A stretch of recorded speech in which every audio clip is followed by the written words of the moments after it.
राष्ट्रवादी काँग्रेसमध्ये बंडाळी झाल्यानंतर बंड केल्यानंतर सांगलीमध्ये विशाल पाटलांचा जल्लोष आहे। विशाल पाटलांनी अपक्ष निवडणूक लढवली होती। काँग्रेसमध्ये बंड करून त्यांनी शेवटच्या क्षणाला अपक्ष म्हणून उमेदवारी दाखल केली होती, लढवली होती। त्यांचा जल्लोष आहे कारण ते मोठ्या मतांनी मोठ्या आकड्यांनी आघाडीवर आहेत। सांगली हा तर खरं तर काँग्रेसचा बालेकिल्ला आहे। शेवटपर्यंत विशाल पाटील उमेदवारीसाठी इच्छुक होते, मात्र त्यांना उमेदवारी मिळाली नाही। ठाकरे गटाच्या चंद्रहार पाटलांना उमेदवारी देण्यात आली। आपण हे दृश्य बघतोय सांगलीतलं। सांगलीमध्ये विशाल पाटील यांच्या समर्थकांचा जल्लोष दिसून येतोय। लिफाफा या चिन्हावर त्यांनी अपक्ष म्हणून लोकसभा निवडणूक लढवली होती आणि जे आता समोर कल येत आहेत त्यामध्ये सांगलीमधून विशाल पाटील आघाडीवर आहेत, मोठ्या संख्येने आघाडीवर आहेत। त्यांचा जल्लोष दिसून येते, त्यांच्या समर्थकांमध्ये उत्साहाचं वातावरण दिसून येत आहे। सांगलीत विशाल पाटलांचा जल्लोष दिसतोय। तिरंगी लढत सांगलीमध्ये झाली होती। बघतो आतापासूनच त्यांनी विजयाचा गुलाल उधळलेला आहे। दिवंगत माजी मुख्यमंत्री वसंतदादा पाटील यांचे नातू विशाल पाटील यांनी बंड केलं होतं, उमेदवारी मिळाली नाही म्हणून त्यांनी अपक्ष निवडणूक लढवली होती लिफाफा चिन्हावर आणि ते आता आघाडीवर असल्याचं दिसतंय। आणि आपण सामवर एक्सक्लुझिव्ह तुम्ही दृश्य बघताय की विजयाचा गुलाल आतापासूनच सांगलीमध्ये उधळला गेलेला आहे।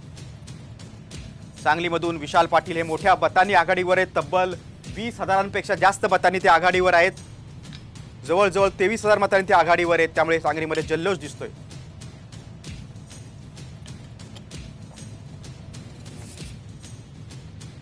सांगलीमध्ये तिरंगी लढत झाली होती। संजय काका पाटील जे विद्यमान खासदार आहेत भाजपचे ते पिछाडीवर आहेत। चंद्रहार पाटील ठाकरे गटाचे उमेदवार मल्ल आहेत, डबल केशरी आहेत, महाराष्ट्र केसरी ते पिछाडीवर आहेत। मात्र विशाल पाटलांनी बाजी मारलेली आहे। या क्षणाला जे कल आहेत त्यानुसार ते मोठ्या फरकानं मोठ्या संख्येने आघाडीवर, त्यामुळे त्याचा जल्लोष दिसतोय। त्यांच्या समर्थकांमध्ये मोठ्या उत्साहाचं वातावरण आहे। आतापासूनच त्यांनी विजयाचा गुलाल उधळलेला आहे। सांगलीतील आपण दृश्य एक्सक्लुझिव्ह दृश्य आपण साम टीव्हीवर बघतोय। विशाल पाटील दिवंगत मुख्यमंत्री वसंतदादा पाटील यांचे नातू। सांगली हा तर खरा काँग्रेसचा बालेकिल्ला आहे, परंपरागत काँग्रेसचा मतदारसंघ आहे। आणि विशाल पाटील यांच्या पाठीमागे विश्वजित कदम जे काँग्रेसचे आमदार आहेत त्यांची देखील ताकद होती। त्यांनी देखील विशाल पाटलांना उमेदवारी मिळावी शेवटपर्यंत म्हणून प्रयत्न केले होते। गल्लीपासून दिल्लीपर्यंत प्रयत्न केले, मात्र विशाल पाटलांना उमेदवारी मिळाली नाही। अखेर त्यांनी बंडखोरी केली आणि आता अपक्ष म्हणून त्यांनी निवडणूक लढवली आणि आता जवळजवळ 23,000 मतांनी पुढे।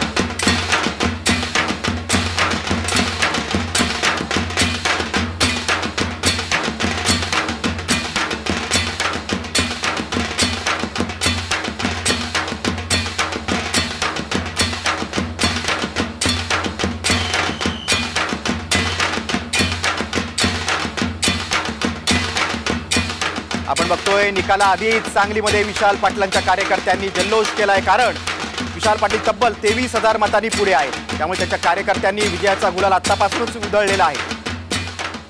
या तिरंगी लढतीमध्ये विशाल पाटील बाजी मारतील अशी शक्यता होती आणि ती शक्यता आता कुठेतरी खरी ठरताना दिसते आहे।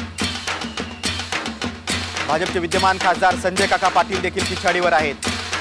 ठाकरे गटाचे चंद्रहार पाटील देखील पिछाडीवर आहेत।